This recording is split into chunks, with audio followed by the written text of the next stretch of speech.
برے سلوک کا بہترین جواب اچھا سلوک اور جہالت کا بہترین جواب خاموشی ہے۔ چاہت، فکر، احترام، سادگی اور وفا، میری انہی عادتوں نے میرا تماشا بنا دیا۔ میری خاموشیوں کے راز مجھے خود نہیں معلوم، میری خاموشیوں کے راز مجھے خود نہیں معلوم، نہ جانے کیوں یہ لوگ مجھے مغرور سمجھتے ہیں۔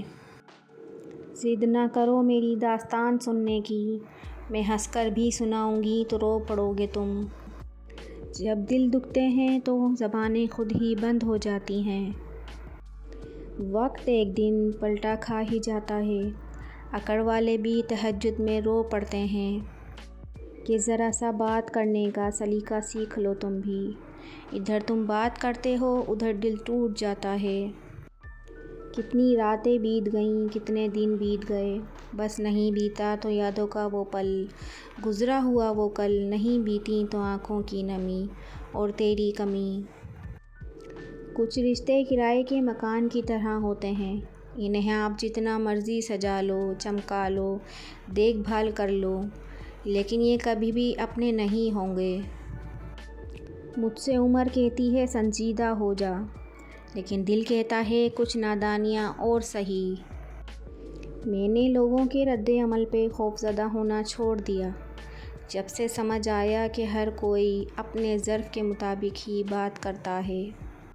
مجھ میں ہزار خامیاں ہیں، معاف کیجیے گا، آپ بھی تو کبھی اپنا آئینہ صاف کیجیے گا۔ عاجزی تو یہ سکھاتی ہے کہ انسان دوسروں کے اندر ایک برائی دیکھے تو اسے اپنی 10 یاد آ جائیں۔ زیادہ ہنسنے ہنسانے والے اچانک خاموش ہو جائیں تو ان کی خاموشی سے سکون نہیں، خوف سا آنے لگتا ہے۔ لوگ یہ نہیں جانتے کہ قیامت والے دن ان کے ساتھ کیا ہوگا، لیکن یہ ضرور جانتے ہیں کہ دوسروں کے ساتھ کیا کیا ہوگا۔ آج میں کچھ اداس ہوں، کیا خبر کہ کب ساتھ چھوڑ جائے یہ زندگی۔ میری ذات سے وابستہ لوگوں مجھے معاف کر دینا، میرے آنسو اٹھا لیتے ہیں میرے غموں کا بوجھ، میرے یہ آنسو اٹھا لیتے ہیں میرے غموں کا بوجھ۔ یہ وہ دوست ہیں جو احسان جتایا نہیں کرتے۔